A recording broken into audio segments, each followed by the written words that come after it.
All right, in this video, I'm just going to talk about the inline comment requirement. So I noticed quite a few people didn't put the inline comments in to their assignment. So all you really have to do that is just, there's two ways to do that. So way number one is if you put in a new code cell like this into your notebook, then if it's a code cell, then the comment needs to be with a hashtag in front of it. And so then you would just put, some comment in there. And the comment is just a note for you or for other people later, like me, who look at your code. Okay, so you could just say, I am slicing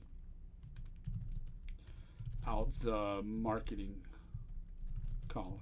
And it doesn't have to be, War and Peace for you to do that. And so you can just put that up above here. So slicing out the marketing column, and then here's the command that does that. You can also do it kind of inline like this as well. Just put a hashtag there, and just whatever it is. Again, the comment, it should be pertinent to whatever you're doing there, but it doesn't have to be a super long comment or anything like that to satisfy the requirements.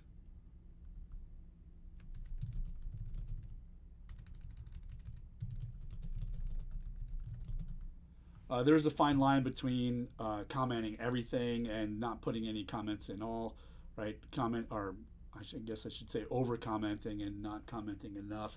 So you don't feel like you have to do this every line, right? It just asks in the assignment just for you to put some in there.